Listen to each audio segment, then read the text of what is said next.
La parole de Laurent Boutonnat est précieuse tant elle est rare. Comme le précise Le Parisien qui crée l'événement ce samedi en publiant un entretien avec l'homme de musique et de cinéma qui ne parle presque jamais, sa dernière interview remontait à 2007, lors de la sortie de son film Jacou le Croquant. Le défunt Gaspard Ulliel, qui aurait eu 38 ans hier, incarnait le fameux Jacou aux côtés d'Albert Dupontel, son père dans le film, et de Marie-Josée Croze dans le rôle de sa mère. Mais parce que la sortie du nouvel album de Mylène Farmer, le 12e baptisé L'Emprise, est un événement, Laurent Boutonnat accompagne cette actualité forte en se livrant comme il ne fait donc jamais, ou tous les 15 ans. Le compositeur historique de Mylène Farmer, mais aussi celui qui a partagé sa vie amoureuse pendant plus de 15 ans, connaît la chanteuse de 61 ans mieux que personne. CIST pourquoi ces mots sont précieux, notamment lorsqu'il décrit sa première rencontre avec celle qui incarne le mystère par excellence. Mylène était charmante, mais elle parlait très peu. Leur première rencontre survient en 1984, puis une seconde avec Jérôme Dahan, décédé en 2010, alors que les deux hommes travaillent sur Maman a tort. Jérôme Dahan pense alors à Mylène Farmer. Un jour, Jérôme me parle de Mylène, qu'il connaissait.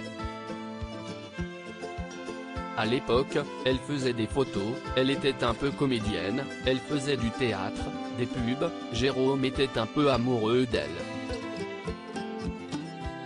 Et il l'a fait venir chez lui pour faire un test, au piano, se souvient Laurent Boutonnat pour Le Parisien. La rencontre avec la jeune femme intervient alors et le mystère l'englobait déjà. Mylène était charmante, mais elle parlait très peu, elle avait une étrangeté, elle était assez marquante dans ses silences.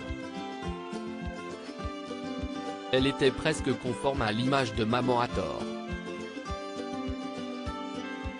Et finalement on a enregistré avec elle, confie Laurent Boutonnat. Le début d'une grande histoire professionnelle entre les deux artistes, mais pas que. L'épreuve de l'échec. Laurent Boutonnat a composé une centaine de chansons pour Mylène Farmer, parmi lesquelles les tubes éternels Libertine, Sans contrefaçon, Désenchanté. Il a également réalisé 18 clips et mis en scène 6 spectacles et tournées, jusqu'à ses 9 derniers concerts à Paris La Défense Arena en 2019, comme le rappelle Le Parisien. Ils ont également travaillé ensemble sur le film Giorgino, qui s'est soldé par un terrible échec. Ça a été dur. Quelle que soit la qualité d'un film, si est considéré par les gens comme un échec. J'avais pris de gros risques sur ce film, je l'ai financé à plus de 60%.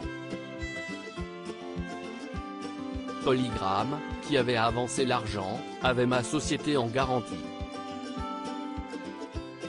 Mais avec le temps, cela vous apprend plein de choses, cela vous rend plus fort. Et puis on rebondit. Tout ça n'est pas très grave, finalement, analyse Laurent Boutonnat.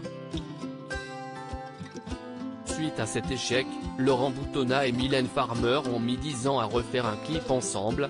Mylène Farmer est tombée amoureuse du réalisateur Benoît Di Sabatino avec qui elle est restée 20 ans et dont elle est séparée, et le cinéaste ne travaille pas sur les prochains shows de son ex-compagne.